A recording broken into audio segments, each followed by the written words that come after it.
Hi, my name is Matt. I recently passed the Security Plus exam, the 501, and I just wanted to share my experience with you, and kind of talk about a lot of things that I wish I'd have known before starting to study for the exam.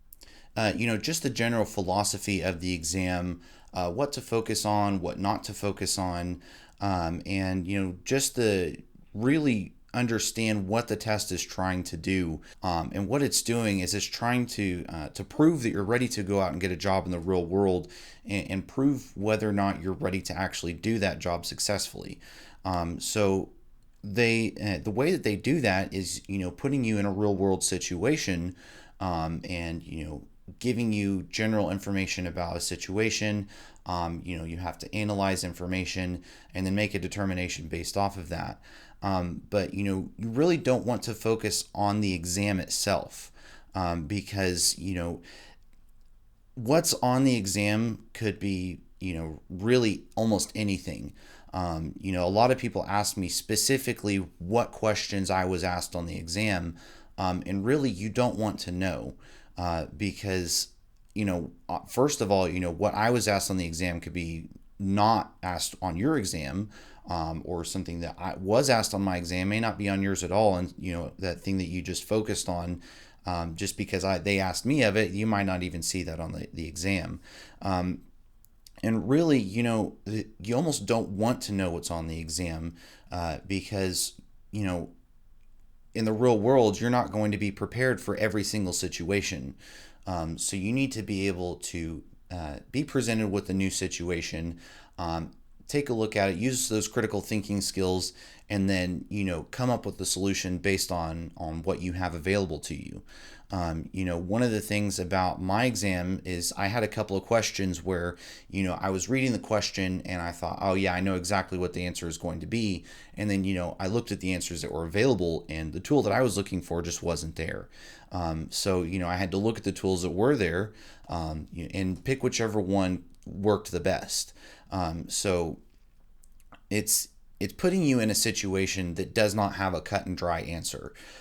So information about the test itself is intentionally vague, and it kind of has to be, because they can't prepare you for every single situation that you're going to be presented with in the real world. So you really have to be able to take a new situation that's not cut and dry, and really just make a determination based off of what's available to you. So really don't focus on the test itself. Understand everything that's on the objectives, and then once you do that, passing the test will come naturally.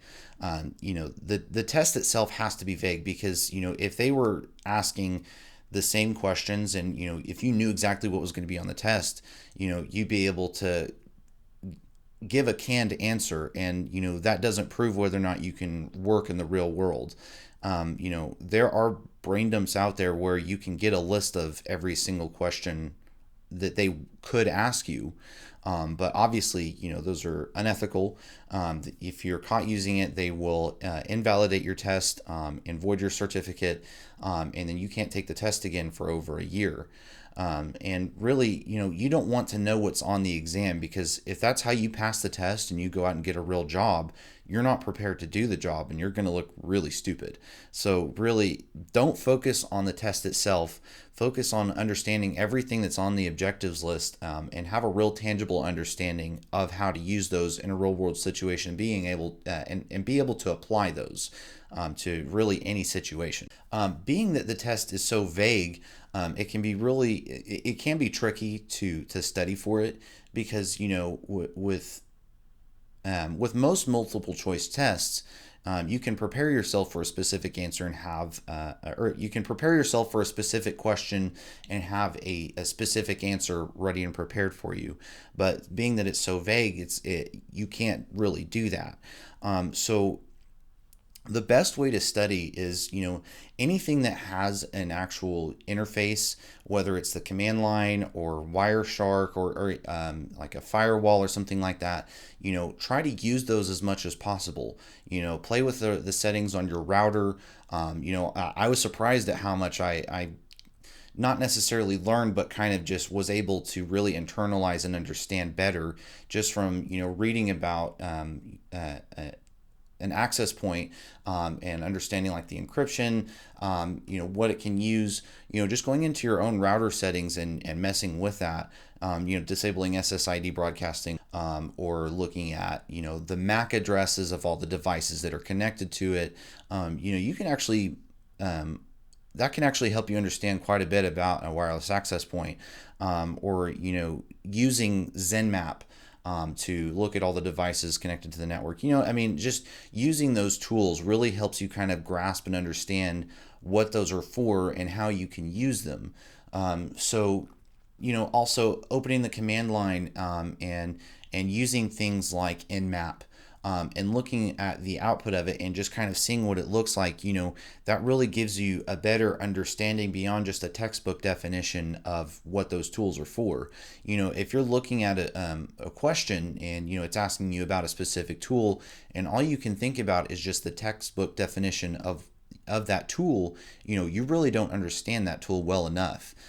You need to be able to think about in your head what that output of the tool looks like, what the menu options are, because that really proves your understanding of the tool. If you think about the BIOS settings on your motherboard, you probably know what that looks like. If you're taking this exam, you've probably had to go into your BIOS and adjust some settings there, whether it's for overclocking or things like that. You having that visual image in your head kind of proves whether or not you really understand that tool. Try not to go down a rabbit hole with these tools. I met somebody that was trying to memorize every single switch for every single command line tool, and it's not going to be that specific. Really, /help is available to give you a list of all the switches available. So, you don't need to memorize those. It's not going to ask you, what switch would you use to get this kind of output from a command. It's not going to do that. You have to understand what those tools are for and how they can be used. Practicing using those switches, it's definitely valuable because it helps you understand that tool better, but you don't need to memorize every single thing.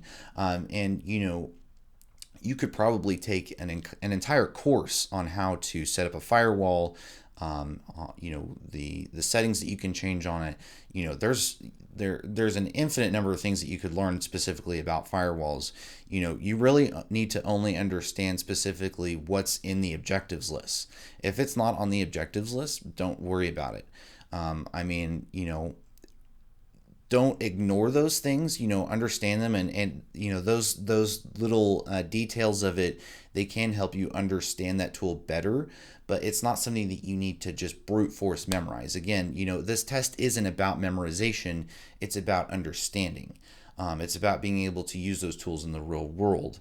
Understanding those little details can help you understand how something works better, but it's not going to they're not going to ask you specifically about that on the exam. One of the ways that I studied was, with my study books. As I was reading them, I would be outlining them.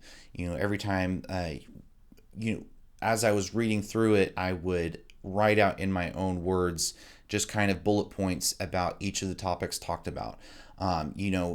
Reading something and then rewriting it in your own words can really help you internalize and grasp the information being presented to you. Because again, it's not textbook information that you need to pass the exam. You don't need specific verbiage in your head that, if all you're thinking about is a textbook definition, you don't understand it well enough. So being able to explain it in your own words kind of helps you grasp and internalize and kind of have a better understanding of what it is that you're talking about. I outlined both of my books. I had two study books. If that seems too daunting, you might not even need to do that. But that's just something that I did, and I thought it helped me out a lot. It really helped me kind of grasp and internalize a lot of that information. It's not something I didn't really go over it after I had written out my outline, but it was just kind of a method for me to grasp and internalize information. A lot of times when you're reading through something, you can read 2 or 3 paragraphs and then suddenly stop and think, wow, I don't even remember what I was just reading. So, as you're reading through it, typing out in your own words what you're reading about really helps you retain that information a lot better than just reading straight through it. So that was a method that I used, and I did that for both of my study books. I would advise using practice tests sparingly. Don't avoid them, but really only use them when you think you're ready to test how well you know something. Darril Gibson has a lot of practice tests. There's the questions in his book. He also has an app that has all of his questions in it. But I actually kind of blew through my practice tests. I ended up having repeat questions, and and at that point, I wasn't understanding the question and the answer. I was reading a question, knowing exactly what the answer was. So, use those sparingly because, those are a very valuable tool for testing how well you understand a piece of information. So really kind of use those whenever you think you're really ready to test your knowledge. I did make my own flashcards.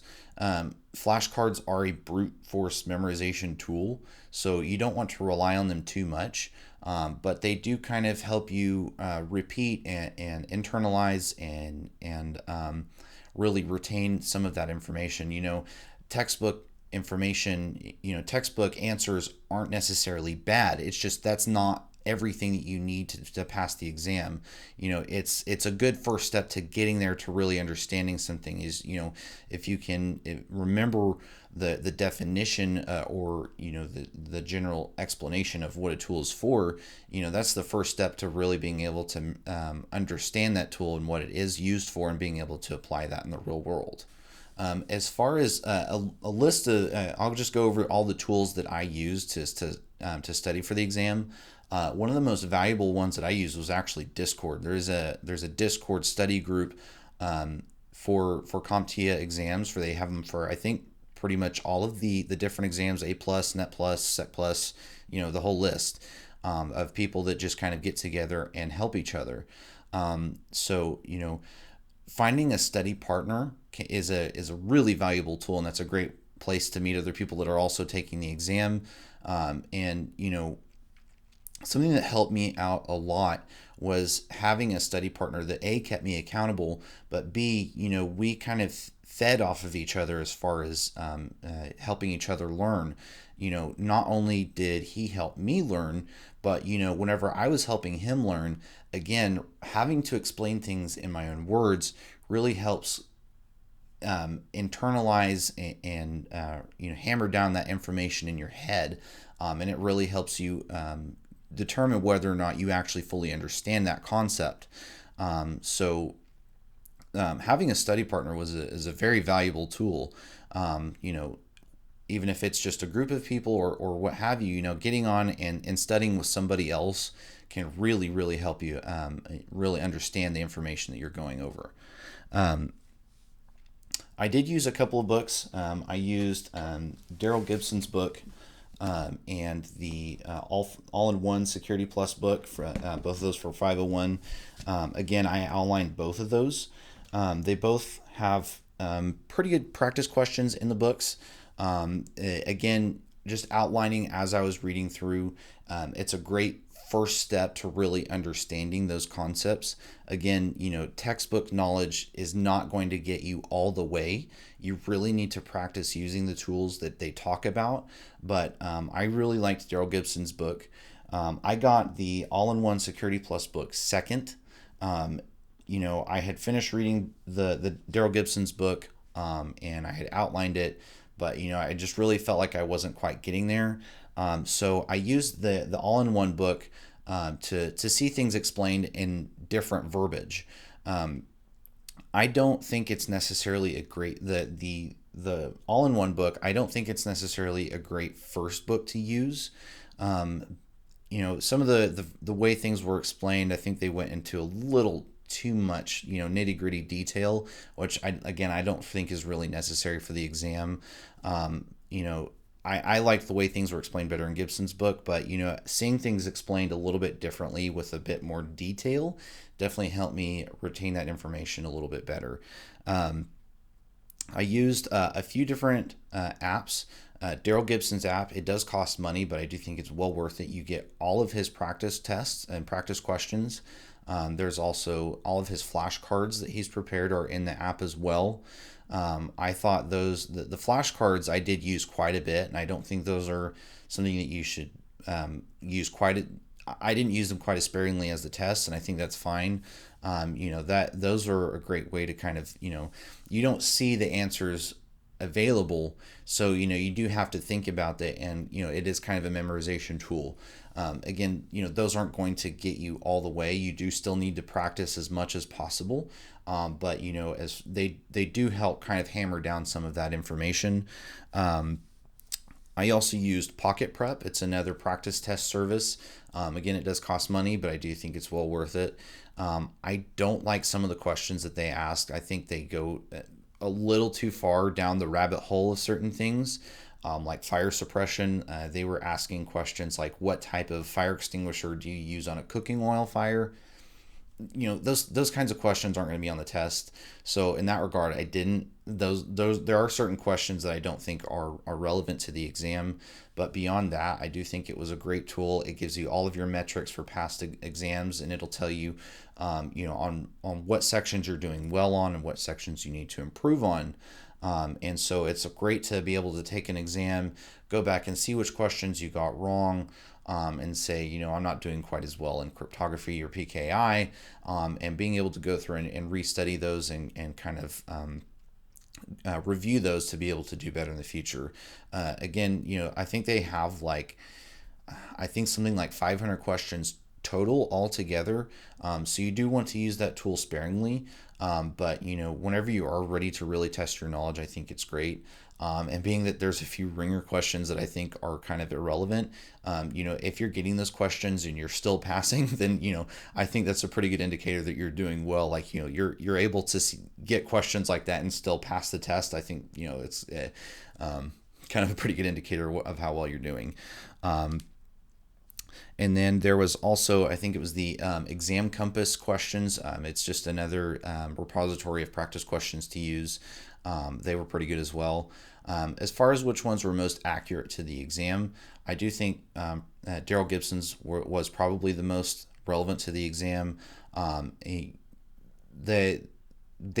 were definitely a lot closer in line with what's going to be asked on the exam. And they're the way that they're asked is probably a lot closer than what you get on other practice tests. His questions aren't going to be asked exactly the same way. You're not going to see his something really similar at all. It's just kind of the verbiage used, and the way that they're asked. It does test your knowledge kind of in the same way. So I did like his practice questions a lot. And then last, obviously, and certainly not least, was Professor Messer. I got his outline, and I watched all of his videos.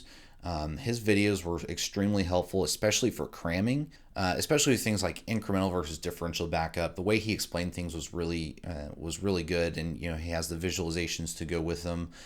So I liked his videos quite a bit, and having that outline open on the side. And the outline doesn't necessarily have more information, but just kind of seeing it in a print format, especially something that you can read, I definitely think it was extremely valuable. So all of his videos, I probably watched them like 3 or 4 times. So again, no single one of these tools is going to get you all the way, and really the tools themselves, they're not enough. You really need to get your hands dirty and practice as much as possible. Understand how to use them and be prepared to actually use those tools in the real world. Once you're in a place where you're ready to use those in the real world, that's when you're ready to take the test. I was never 100% confident that I was going to pass the test, being that the test is so vague. So, you're never going to be like, yeah, I'm ready to take the test. I mean, unless you're just, a total star at this, and I don't think there's really a way to know for sure whether or not you're going to pass the exam. And that sounds ominous, but that's because the test has to be that vague. If you think you're ready to go out and get a job as a sysadmin, then you're probably ready to take the test. If you think if you can look at the objectives list and think and really understand each of the objectives, then I think you're ready to take the test. And the objectives list is another great study tool. Print that out and have it to where you can read it, and just kind of go over them and just look at them and try to think about each and one of the objectives as you see them on the list. That's everything that I wish I had known before going into the test. Again, you don't want to know what's on the test because that's not the point. Be prepared to do the job, and passing the test will come naturally. So hopefully that helped you out. If you have any questions, feel free to leave those in the comments. Again, I'll link all the resources that I use in the description of the video, and hopefully that helps you out, and good luck on the test. Thank you so much.